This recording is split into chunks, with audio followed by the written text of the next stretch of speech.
This is Will Robinson of the 24th Columnist Group. These days, there's no end to great streaming series that we can watch on all kinds of different services out there, but Netflix has really surprised me with the quality and the love that has gone into Lost in Space. I really adored the first season. I thought it was terrific sci-fi escapism that really gave us a sense of who this family was as they kind of kicked off their adventure. We got to see Will Robinson meet up and befriend a robot, and there was a lot of mystery surrounding that. They basically modernized a lot of these great themes and ideas and concepts that were a part of the 50s show. The movie was actually all right. Remember that old Lost in Space movie? Joey from Friends was in it. I made a judgment call, and if I have to, I'll make it again. So anyways, I enjoyed the first season of Lost in Space, which kind of set the tone and set the setting for this family having to work together to survive the turmoils and the travails and the challenges of being lost in space. Anchors away.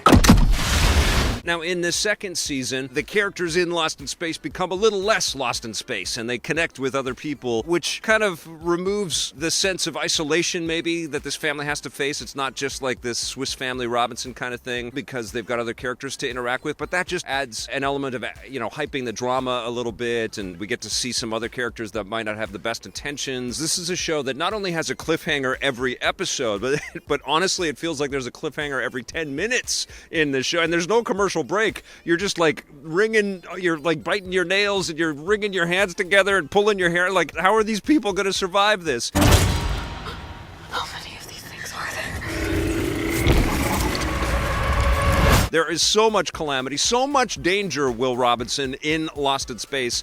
It's kind of ridiculous, but it's so compelling. It's like you really get invested. And I can tell you the reason why is because this family is so damn lovable. Good. Taylor Russell definitely stands out for me this season. She's just terrific. And, Molly Parker is wonderful as the mom. And Toby Stevens is terrific as the father figure. It's a family of five. And then we've got Dom West, played by Ignacio Cerricio. And he's terrific. And he's having a very good time. Parker Posey's in there as well. And she's very duplicitous. I love the way that she runs as well. Like, she's in character as she's running. She's just such a snake. And she's fun to watch as well.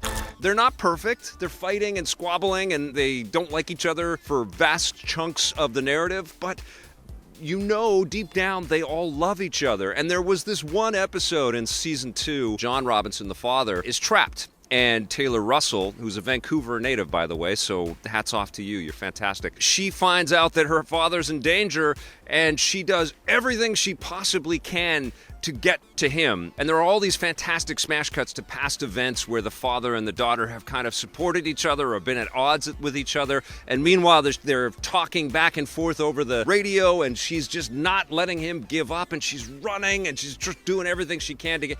I totally lost it. Like, they fully got me. I was just like a quivering mess watching the episode. I couldn't believe how emotional I got, but that's the beauty of the work here. We have to protect ourselves.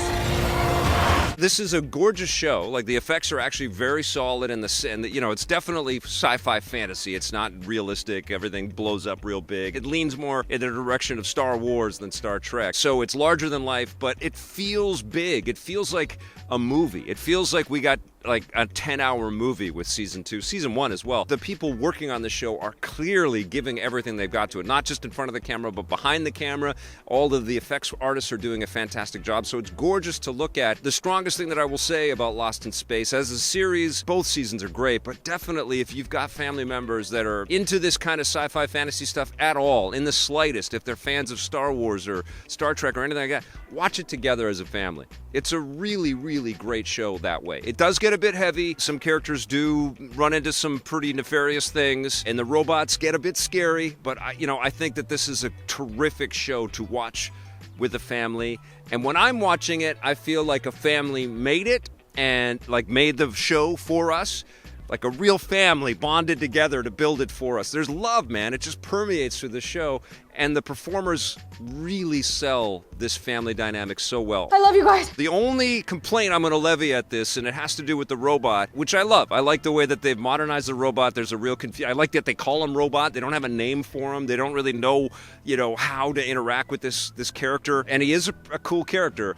But there's something weird going on with the hands. Like the physicality of the robot is kind of sold for me. The heft of the robot, the weight of the robot. Sometimes I have to pick up the robot and it looks like everybody's straining to get him up. But the hands just feel so like they have no power, and they're just like, it just feels like a plastic toy is just being pushed against character faces. So maybe the effects artists, if you guys could work on that for season 3, and the show does end with an amazing cliffhanger for season 3. I'm gonna find Tim. I'm in, man. I love this show. And I got to tell you, there's a lot of other shows that I'm kind of circling around right now. You'll see some of the reviews pop up. But when I started to watch this show, I couldn't take my eyes off of it. It is wonderful. I'm going to give Lost in Space Season 2 a 9 out of 10, and I can't wait for more.